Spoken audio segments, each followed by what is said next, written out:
දුවේ පුතේ OLL paper එක බැලුවම තවත් මේ පාඩම යටතේ වැදගත් වෙන කොටස් ටිකක් සාකච්ඡා කරන්න තමයි බලාපොරොත්තු වෙන්නේ. අපි බලන්න යන්නේ ප්‍රත්‍යාවර්ත ධාරාවකදී එහෙම නැත්නම් සරල ධාරාවකදී LED බල්බයක් ඒ වගේම සූත්‍රිකා බල්බයක් කොහොමද වැඩ කරන්නේ? ඒ වගේම ඒ සරල පරිපත කොහොමද පරිපත සටහන් වලින් සංකේත වලින් අඳින්නේ කියන එක ගැන. හොඳයි. අපේ දුල පුතාලා අවධානය යොමු කරන්න පළවෙනි ඇටුම දිහා. ඔබට පේනවා රූප සටහනකින් පෙන්නලා තියෙනවා වියලි කෝෂයක් සහ බල්බයක්. B රූපේනොත් ඒ වගේම වියලි කෝෂයක් සහ බල්බයක් සම්බන්ධ කරලා තියෙනවා. ඒ දෙකේ වෙනස මොකක්ද? සූත්‍රිකා බල්බයට සම්බන්ධ කරන ධන ඍණාග්‍ර වෙනස්. එහෙම වුණොත් මොකද ඔබ හිතන්නේ? සාමාන්‍ය පුතේ වියලි කෝෂයකින් අපට ටෝච් බල්බයක් වගේ සූත්‍රිකා බල්බයක් දල්ව ගන්න පුළුවන්. එහෙම නේද? ඉතින් අවස්ථා දෙකේදීම බල්බ දැල් වෙනවද නැද්ද? ධර්ණ ભેදයක් නැහැ ඇත්තටම සූත්‍රිකා බල්බ වලට. එහෙමනම් අවස්ථා දෙකේදීම බල්බය දැල් වෙනවයි කියලා අපිට කියන්න පුළුවන්. ඒක අපි පරිපත සටහනකින් දැක්වුවොත් මෙන්න මේ වගේ බල්බේ සංකේතය වියලි කෝෂයේ සංකේතය මේ විදිහට අපිට නිරූපණය කරන්න පුළුවන්. එහෙමනම් මතක තියාගන්න පුතේ නිරීක්ෂණය යටතේ A ඇටුම සම්බන්ධවත් බල්බය දැල්වේ B ඇටුම සම්බන්ධවත් බල්බය දැල්වේ. කිසි වෙනසක් නැත. හොඳයි. ඊළඟට දෙවන රූපය බලන්න පුතේ. එතනත් A සහ B කියලා ඇටෝම් දෙකක් තියෙනවා. පුතාලට පේනවා ඒ අවස්ථාවේදී වියලි කෝෂයට සම්බන්ධ කරලා තියෙන්නේ LED බල්බයක්. B අවස්ථාවේදී ඒත් LED බල්බයක්. වෙනස මොකද්ද පුතේ? පළවෙනි අවස්ථාවේදී LED බල්බේ ධනාග්‍රයට විදුලි සැපයීමේ ඍණාග්‍රය සම්බන්ධ වෙලා තියෙනවා. වැරදි ලෙස තමයි සම්බන්ධ වෙලා තියෙන්නේ. දෙවන අවස්ථාව බලන්න B රූපයේ ඍණාග්‍රයට ඍණ සම්බන්ධ වෙලා තියෙනවා. ධනාග්‍රයට විදුලි සැපයීමේ ධන සම්බන්ධ වෙලා තියෙනවා. එහෙනම් විද්‍යුත් සැපයීම අග්‍ර නිවැරදිව සම්බන්ධ වෙලා තියෙනවා. දැල් වෙනවද නැද්ද? ඇත්තටම නිවැරදිව සම්බන්ධ වුණත් හරිය වැරදියට සම්බන්ධ වුණත් දැල් වෙන්නේ නැහැ. ඇයි හේතුව? අග්‍රවල ප්‍රශ්නයක් නෙමෙයි මෙතන තියෙන්නේ. LED බල්බයක් දැල්වන්න සාමාන්‍යයෙන් වෝල්ට් 1.8ක් වගේ අගයක් ඕන. එක වියලි කෝෂයකින් සැපෙන්නේ වෝල්ට් 1.5ක් වගේ. එහෙනම් LED බල්බයක් දැල්වීමට ප්‍රමාණවත් වෙන්නේ නැහැ. ඉතින් පළවෙනි එකේ දෝෂ දෙකක් තියෙනවා. වෝල්ටීයතාව ප්‍රමාණවත් වෙන්නේ නැහැ. අනිත් කාරණේ තමයි විදුලි සැපීම් අග්‍ර වැරදි ලෙස තමයි සම්බන්ධ වෙලා තියෙන්නේ. B රූපයේ වෝල්ටීයතාව අර වගේම ප්‍රමාණවත් වෙන්නේ නමුත් අග්‍ර නම් නිවැරදිව සම්බන්ධ වෙලා තියෙනවා. කෙසේ වෙතත් අඩුපාඩුවක් නිසා මේක දැල් වෙන්නේ නැහැ. කෙසේ වෙතත් පරිපත සටහන අඳින්න පුළුවන් මේ විදිහට. LED බල්බේ ඍණාග්‍රය බලන්න මේ ඍණාග්‍රය තමයි අර තුඩ පැත්ත පෙන්වන්නේ. ධනාග්‍රය තමයි අර විශාල පැත්ත ත්‍රිකෝණ ලකුණේ විශාල පැත්ත පෙන්වන්නේ. ඒ විදිහට තමයි LED බල්බයක් නිරූපණය කරන්නේ. මේ මීතල දෙකක් අනිවාර්යයෙන්ම දාන්න ඕන.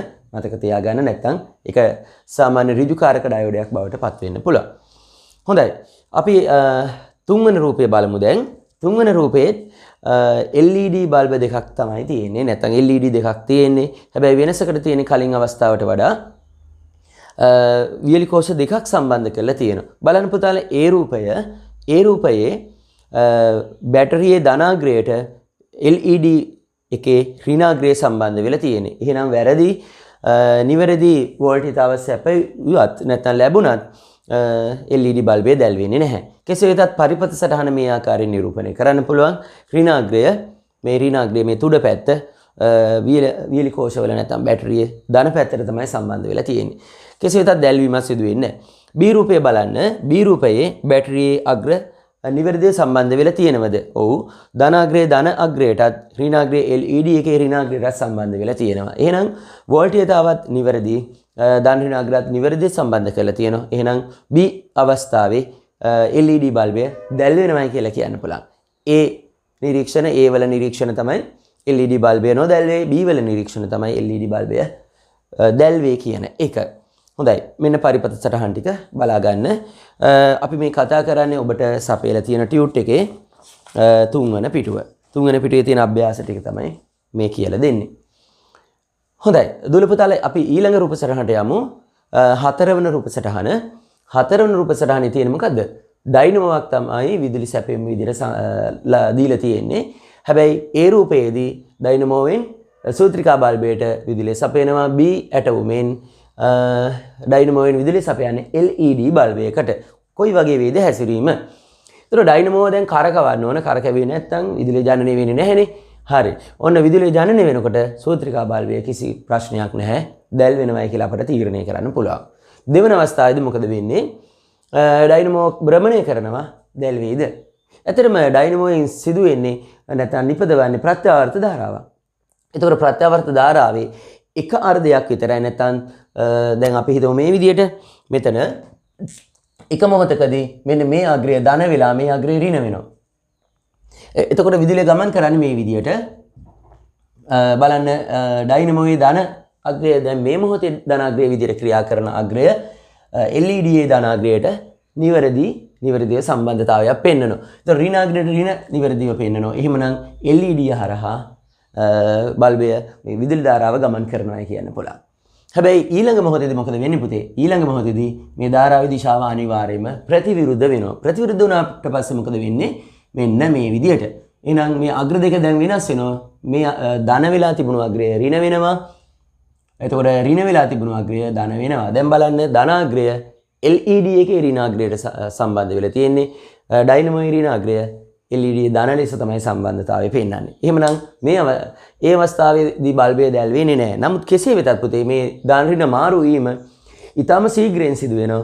එතකොට මේ විදියට ඇතිවන මොහොතේදී ඒ සුළු මොහොතක් තියෙන්නේ නොදැල් වුණාට ඊළඟ මොහොතේදී මේක දැල් වෙන බව පැහැදිලි. එහෙනම් නිවි දැල්වීමක් වගේ අපිට හිතුණට ඒ නිවි දැල්වීම ඒ කැඩෙන සුළු බව අපිට ඇහැට නිරීක්ෂණය කරන්න බෑ නෑ. සාමාන්‍යයෙන් පුතේ තත්පරයකට 50 වාරයක් වගේ මෙහෙම නිවි දැල් වෙන්න පටන් ගත්තොත් අපිට පේන්නේ අඛණ්ඩව දැල්වීමක් තමයි. එහෙනම් මේ අවස්ථාවෙත් නිරීක්ෂණය යටතේ අපිට ලියන්න තියෙන්නේ LED බල්බය අඛණ්ඩව දැල්වේ කියලා. එහෙනම් ඔන්න ඩයිනමෝකින් විදුලිය සපයනකොට LED බල්බය අඛණ්ඩව දැල් වෙනවා. ඒ වගේම සූත්‍රිකා බල්බයත් අඛණ්ඩව දැල් වෙනවා කියන එක තමයි කියන්න පුළුවන්. සමහර විට මෙතන දීප්තිය එකම ජවයක් තියෙන බල්බ දෙකක් නම් දීප්තිය LED අඩු වෙන්න පුළුවන්. ඇයි හේතුව? අඩු වෙන්න හේතුව තමයි මෙතන එක් අර්ධයක් කපා හැරෙන නිසා අර නිවි කතන්දරේ නිසා දීප්තිය යම් ප්‍රමාණයකට අඩුවක් වෙන්නත් පුළුවන්. ඒක නිරීක්ෂණය කරන්න සමහරට බැරි වෙන්නත් පුළුවන්. කෙසේ වෙතත් පුතේ නිරීක්ෂණය යටතේ ලියන්න ඕන A ඇටෝමේ බල්බය අඛණ්ඩව දැල්වේ, B ඇටෝමේ බල්බය නැත්නම් LED එක අඛණ්ඩව දැල්වේ. මේ රූප සටහනට අදාළ පරිපථ සටහන් දෙක තමයි පුතේ මේ තියෙන්නේ. මේ සූත්‍රිකා බල්බය. එතකොට ඩයිනමෝයෙන් සපයන්නේ ප්‍රත්‍යාවර්ත ධාරාවක්. ඒ ප්‍රත්‍යාවර්ත ධාරාවේ සංකේතය මේ මෙන්න දෙවන අවස්ථාව ඩයිනමෝයෙන් සපයන ප්‍රත්‍යාවර්ත ධාරාව අර විදියට. ඒ වගේම LED එකේ සංකේතය ඍණාග්‍රය මේ පැත්තට සම්බන්ධ කරලා තියෙනු නිවැරදිව. ඉතින් මේ විදියට ඔබේ නිබන්ධනෙත් රූප සටහන සම්පූර්ණ කරගන්න. හොඳයි. අන්තිම රූපය අපි රූප නැත්නම් ඇටෝම් 1 2 3 4 5 වන ඇටෝම. ඒතර 5 වෙනි ඇටෝමේ මොකද්ද තියෙන විශේෂත්වය? අවස්ථා දෙකේදී විදුලි සැපයීම දිහා බලන්න ඒ ඇටෝමේ විදුලි සැපයීම බැටරියක් වෙලා තියෙන නැත්නම් රසායනික කෝෂ. දෙවන අවස්ථාවේදී ඩයිනමෝවකින් තමයි විදුලිය සපයන්නේ. ඒතර බලන්න මේ ඒ රූපය දිහා LED වල සැකස්ම බලන්නකෝ. එතකොට බලන්න එක LED එක ධනාග්‍රය අනිත් LED ඍණාග්‍රයට සම්බන්ධ කරලා තමයි පරිපථය සකස් කරලා තියෙන්නේ. හරි. දැන් අපි බලමු ධාරාව යයිද කියලා. හොඳයි. මෙන්න ධනාග්‍රය හරහා මේ ධනාග්‍රයට මේ විදුලි සැපීමේ ධනාග්‍රයට මෙන්න මේ බල්බය තමයි නිවැරදිව සම්බන්ධ කරලා තියෙන්නේ. එතකොට ධනට ධන මෙන්න ඍණට ඍණ සම්බන්ධ වෙලා තියෙනවා. නමුත් මෙතන මොකද වෙලා තියෙන්නේ? මේ බැටරියේ ධනාග්‍රය පැත්තට සම්බන්ධ වෙලා තියෙන්නේ ඍණාග්‍රය. එහෙනම් ගැලපෙන්නේ නැහැ. මේ පැත්තේ ඍණාග්‍රයට බැටරියේ ඍණාග්‍රය සැලකුවොත් ධනාග්‍රය ප්‍රතිවිරුද්ධ ලෙස තමයි LED සම්බන්ධ වෙලා තියෙන්නේ. එහෙනම් දුල පුතාලා තීරණය කරන්න ඕන මෙන්න මේ LED එක දැල් වෙන්නේ නැහැ. මේ LED එක දැල් වෙනවායි කියලා අපිට තීරණය කරන්න පුළුවන්. හරිද? එහෙනම් මේ A ඇටෝම යටතේ නිරීක්ෂණ වලට අපිට ලියන්න තියෙන්නේ A ඇටෝම මෙතන අපිට ටියුට් එකේ නම් ඒක වර්ණවත්ව දීලා තියෙනවා. රතු පාටින් මුද්‍රණය කරලා තියෙන්නේ. රතු LED එක දැල්වේ, නිල් LED එක නොදැල්වේ. ඕනනම් මෙතන අකුරු දෙකක් දාගෙන දැල්වේ නොදැල්වේ කියන එක ලියන්න පුළුවන්. හොඳයි. එහෙනම් දුල පුතාලට පැහැදිලි ඇති ඒක.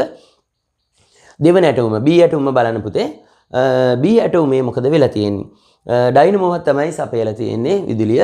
එතකොට මෙතන වියලි කෝෂ වලින් මෙතන ඩයිනමෝගේ. ඩයිනමෝගේ මොකද වෙන්නේ? හැම විටම ධාරා ප්‍රතිවිරුද්ධ අතර ගමන් කරනවා.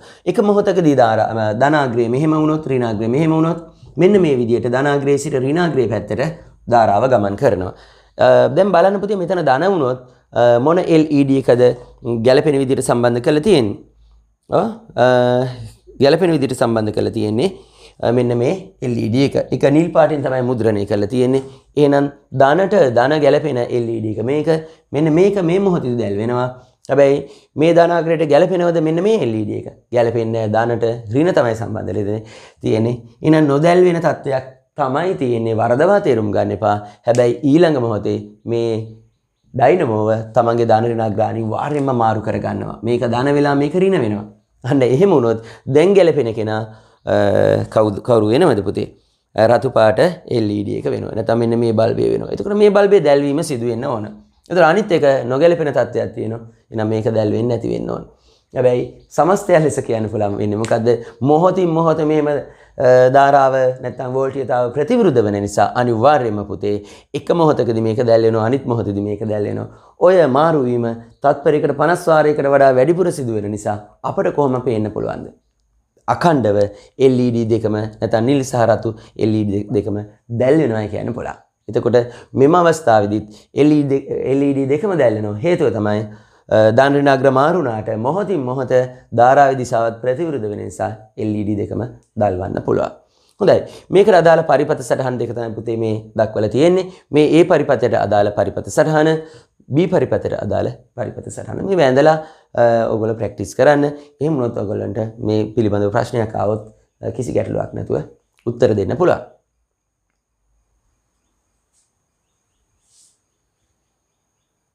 ඩයෝඩය කියන්නේ මූලික ඉලෙක්ට්‍රොනික උපාංගයක්. ඩයෝඩ වර්ග දෙකක් තියෙනවා. එක වර්ගයක් තමයි ඍජුකාරක ඩයෝඩය. අනෙක් වර්ගය තමයි LED නැත්නම් light emitting diode. ආලෝක විමෝචක ඩයෝඩය. මොන ඩයෝඩය වුණත් ඩයෝඩයක් කරා ගමන් කරන්න පුළුවන් වෙන්නේ එක දිශාවකට විතරයි විද්‍යුත් ධාරාවක්. ඒ කියන්නේ එක පැත්තක් ධන වෙනවා අනෙක් පැත්ත ඍණ වෙනවා. අපි ඉස්සෙල්ලා බලමු ඍජුකාරක ඩයෝඩයක් කියන්නේ මොකක්ද කියලා. බාහිර පෙනුමින් ගත්තම මේ වගේ කළු පැහැයෙන් දිස් වෙන්න පුළුවන්. එක පැත්තකට බරව අලු පාට ඉරක් තියෙනවා. මේ අලු පාට ඉරෙන් සංකේතවත් කරන්නේ ඍණ අග්‍රය. අනෙක් පැත්තෙන් ධන අග්‍රය. එතකොට අපි දැනගන්න ඕන මේ ඍණ අග්‍රයට විදුලි සැපයුමේ ඍණ අග්‍රය සම්බන්ධ කරන්න ඕන. ධන පැත්තට විදුලි සැපයුමේ ධන අග්‍රය සම්බන්ධ කරන්න ඕන. එහෙම නැති වුණොත් විදුලිය ගමන් කරන්නේ නැහැ. එතකොට ඩයෝඩයක් හදලා තියෙන විදිය ව්‍යුහය නිරූපණය කරොත් මේ වගේ අපි මේකට කියනවා ව්‍යුහ සටහන කියලා. අර මම ඍණ කියලා කිව්වනේ. අන්න ඒ ඍණ පැත්ත මේ වගේ කොටුවක් ඇඳලා n කියලා නෙගටිව් උනේ. ඒ විදිහට නිරූපණය කරනවා. අර ධන පැත්ත p කියලා නිරූපණය කරනවා. පොසිටිව් කියන වචනේ p කියලා. ඉතින් මෙන්න මේ විදිහට ව්‍යුහ සටහන ඒ වගේම බාහිර පෙනුම ඇඳලා පෙන්වන්න පුළුවන්. ඒ වගේම ඍජුකාරක ඩයෝඩයක් සංකේතවත් කරන්නේ මේ විදිහට ත්‍රිකෝණ ලකුණේ. මේ ත්‍රිකෝණ ලකුණේ තුඩෙන් කියවෙන්නේ ඍණාග්‍රය. තුඩ පුංචිනේ අඩුයි කියලා මතක තියාගන්න. එතකොට ධනාග්‍රය අර පාදයකින් නිරූපණය කරනවා. ඒ පැත්ත ලොකුයි. හරි. මෙන්න මේ විදිහට අපිට ඍජුකාරක ඩයෝඩය හඳුනා ගන්න පුළුවන්. සාමාන්‍ය පුතේ ඍජුකාරක ඩයෝඩයක් කරා විදුලි ධාරාවක් යද්දී ඒ විද්‍යුත් ශක්තිය සාමාන්‍යයෙන් තාපය බවට හැරෙන්න පුළුවන්. හැබැයි තවත් විශේෂ ඩයෝඩ වර්ගයක් තියෙනවා. ඒ තමයි LED. ඒ හරහා විදුලිය ගමන් කරද්දී අර ගමන් කරන විද්‍යුත් ධාරාව විද්‍යුත් ශක්තිය මොකද වෙන්නේ? ආලෝක ශක්තිය බවට විමෝචනය කරනවා. ඒකයි ආලෝක විමෝචක ඩයෝඩය කියලා කියන්නේ. හැබැයි LED එක හරහා වුණත් විදුලි ධාරාව ගමන් කරන්න පුළුවන් වෙන්නේ එක පැත්තක ඉඳලා අනෙක් පැත්තකට විතරයි. දෙපැත්තටම විදුලිය ගමන් කරන්න බෑ. ඒ කියන්නේ ධන ඍණ ભેදයක් තියෙනවා. අපි කියනවා ද්‍රවීයතාවක් තියෙනවා කියලා. බලන්න ඍණාග්‍රය සාමාන්‍යයෙන් නිෂ්පාදනය කරලා තියෙන්නේ මේ විදිහට අග්‍රය කොටයි. ඒ වගේම ධනාග්‍රය දිගට සාමාන්‍යයෙන් නිෂ්පාදනය කරනවා. ඒ වගේම ඍණාග්‍රය පැත්තට වෙන්න අර LED උඩ කොටස කැපුමක් අපිට දකින්න තියෙනවා. මෙන්න මේ විදිහට අපිට ඍණාග්‍රයයි ධනාග්‍රයයි LED එක හඳුනා ගන්න පුළුවන්. හොඳයි. ඒක සංකේතවත් කරන්න පුතේ මේ විදිහට ඍජුකාරක ඩයෝඩය වගේමයි. හැබැයි වෙනසකට තියෙන්නේ ඊතල දෙකක් ඉදිරියෙන් යොදන්න ඕන. හොඳයි. ඊළඟට අපි බලන්න යන්නේ ඩයෝඩයක් කරා විදුලිය ගමන් කරන්නේ කොයි ආකාරයෙන්ද කියලා බලන්න පරිපතයක් අටවන එක. මෙන්න ඩයෝඩයක් ගත්තා. මේ තමයි ඍණාග්‍රය. ඒතර ඍණාග්‍රය පැත්තට බැටරියේ ඍණාග්‍රය සම්බන්ධ කරලා තියෙනවා. ධනාග්‍රය පැත්තට බැටරියේ ධනාග්‍රය සම්බන්ධ කරලා තියෙනවා. විදුලි ධාරාව ගලනවද නැද්ද කියලා බලා ගන්න බල්බයක් සම්බන්ධ කරලා තියෙනවා. මේකම අපි මේ විදිහට ව්‍යුහ සටහන භාවිතා කරලා මෙතන ඇදලා තියෙනවා. බලන්න ධනාග්‍රය P ඍණාග්‍රය N විදුලි බල්බේ සංකේතය බැටරියේ සංකේතය. හරි නේද? ඒ වගේම ඩයෝඩේ ඍජුකාරක ඩයෝඩේ සංකේතය යොදා ගනිමින් පරිපථ සංකේතය යොදා ගනිමින් පරිපථ සටහන ඇඳලා තියෙනවා. බලන්න. හොඳයි දැන් අපි බලමු මෙතන මොකද වෙන්නේ කියලා. මෙන්න ධනාග්‍රයට ධනාග්‍රය ගලපලා තියෙනවා. ඒ කියන්නේ විදුලි සැපීමේ ධනාග්‍රයට ඩයෝඩේ ධනාග්‍රය ගලපලා නැත්තම් නිවැරදිව සම්බන්ධ කරලා තියෙනවා. බැටරියේ ඍණාග්‍රය ඩයෝඩේ ඍණාග්‍රයට ගැලපෙන විදිහට තමයි සම්බන්ධ කරලා තියෙන්නේ. දැන් අපිට හිතන්න පුළුවන් එහෙමනම් මේ ඩයෝඩය හරහා විදුලිය ගමන් කරනවායි කියලා. එහෙනම් ගමන් කරනවද නැද්ද කියලා හොයාගන්නේ කොහොමද? නිරීක්ෂණය මොකද්ද? මෙන්න මේ බල්බය දැල්වෙනවා. බල්බය දැල්වීමෙන් අපට පැහැදිලි වෙනවා ඩයෝඩය හරහා විදුලිය ගමන් කරනවායි කියලා. මෙන්න මේ විදිහට ඩයෝඩයක් හරහා විදුලිය ගමන් කරන ආකාරයට විදුලිය සැපයීමට අපි කියනවා ඩයෝඩයේ පෙරනැඹුරු අවස්ථාව කියලා. ඒතර ඩයෝඩයක් හරහා විදුලිය ගමන් කරනවා නම් ඒක පෙරනැඹුරුවක් කියලා කියනවා. ධාරාව ගලයි. ඩයෝඩයේ පෙරනැඹුරුව. හොඳයි. එතකොට මේ සංකේත වලිනුත් අපි ඒක පැහැදිලි කරගනිමු. බලන්න ධනාග්‍රය පොසිටිව්. ඒ ධනාග්‍රයනේ. ධනාග්‍රයට ධනාග්‍රය තියෙනවා. Negative negative. ඍණාග්‍රයට ඍණාග්‍රය තියෙනවා. එහෙනම් බල්බය දැල්වීම සිදු වෙනවා. මෙතනත් එහෙමයි සංකේතයේ මේ ධනාග්‍රය මේ බැටරියේ සංකේතයේ ධනාග්‍රය ගැළපිලා තියෙනවා. මෙන්න මේ විදිහට අපට ඩයෝඩයේ පෙරනැඹුරුව සංකේතවත් කරන්න පුළුවන් පරිපථයකින්. ඒ වගේම B ඇටුම බලන්න. B ඇටුමේ තියෙන වෙනස මොකද්ද පුතේ? මෙන්න ඍණාග්‍රය මේ ඍණාග්‍රයට බැටරිය සම්බන්ධ කරලා තියෙන්නේ ධනාග්‍රය බව පැහැදිලි. ඒ වගේම ඩයෝඩේ ධනාග්‍රය බැටරියේ ඍණාග්‍රයට සම්බන්ධ කරලා තියෙන්නේ. නිවැරදිව සම්බන්ධ කරලා නැහැ. අන්න එහෙම වුණොත් ඩයෝඩය හරහා විදුලි ධාරාවක් ගලන්නේ නැහැ. ඒක අපට පැහැදිලි වෙන්නේ මේ බල්බය දැල්වීමක් සිදු වෙන්නේ නැහැ. බල්බය දැල්වෙන්නේ නැත්තේ මොකද? ඩයෝඩය හරහා විදුලිය ගමන් කිරීම අවහිර කරලා තියෙනවා. මේක සංකේතවත් කරලා තියෙනවා ව්‍යුහ සටහන මගින්. ඊළඟට පරිපථ සංකේතය භාවිතා කරලා සංකේතවත් කරලා තියෙනවා. මෙන්න මේ විදිහට පුතේ ඩයෝඩයක් කරහා විදුලිය ගමන් නොකරන ආකාරයට විභවය සපයලා තියෙනවා නම් විභවාන්තරයක් සපයලා තියෙනවා නම් අපි ඒකට කියනවා ඩයෝඩේ පසුනැඹුරු අවස්ථාව කියලා. ඒතර පසුනැඹුරු අවස්ථාවේදී ඩයෝඩයක් කරහා විදුලි ධාරාවක් ගලා යන්නේ නැහැ. ওই ටික තමයි ඩයෝඩය යටතේ අපි දැනගත යුතු.